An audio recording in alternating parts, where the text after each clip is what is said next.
Oh, wat ben ik blij dat de simmer voorbij is. Eindelijk weer gewoon een vlog, want ik ben er inmiddels aan verslaafd.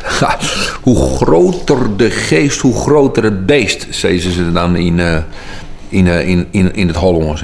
En dat bedoelen ze mooi, het beest, dat het slecht mens is. Maar ik bedoel, daar wat oors mooi, want hoe groter het beest wat in jou zit en wat jou achtervolgt.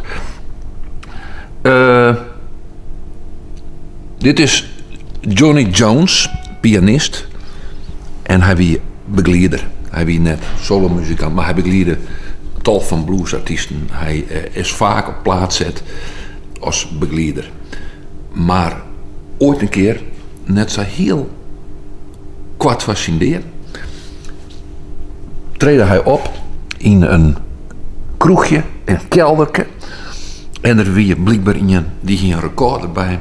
En die nam dat op. En hij treedde erop als soloartiest. In het publiek zie je nog een bluesharpist. Billy Boy Arnold. Die had ik nog een paar nummers mooi spelen. Maar de anonieme man die dat opnam had, mogen we heel dankbaar wezen. Want dankzij hem is er toch nog een plaat. Een soloplaat van Johnny Jones. En ik vind Johnny Jones een fantastische pianist. Hij wie gewoon een hele goede pianist. Want dan vregen al die bluesartiesten net om hem van hey, was mijn mooi spelen als pianist. Maar blijkbaar kwam het er nooit van dat hij zelf solo wat opnam. Maar dus wel, begin jaren 60, in dat obscure kroegje. Ik wou dat ik er bij West weer. Maar in dat obscure kroegje, in dat kelderke, waar dat dus opnam. En hij speelde vooral wat in die tijd bluesklassiekers werden. En een van de mooiste vind ik, het noemen we de prachtige titel. Dus daar viel ik me een beetje. En dat nemen we draaien. Oh, Willem, wat ben ik blij, dat stond er het best, jongen. Oh, kijk die best. I wanna know. I just wanna know. I wanna know, baby, how you feel.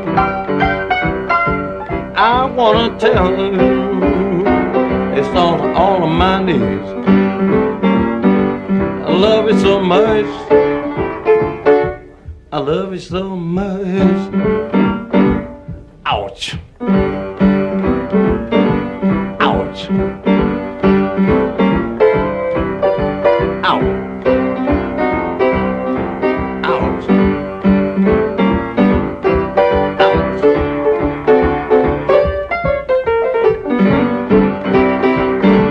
I wanna know, baby, how you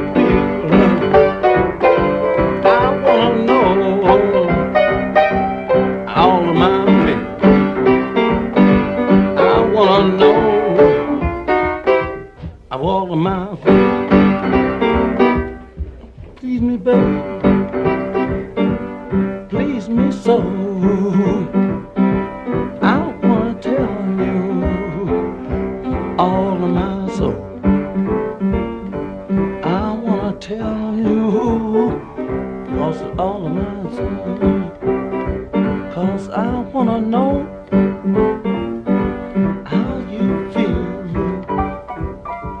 I wanna tell you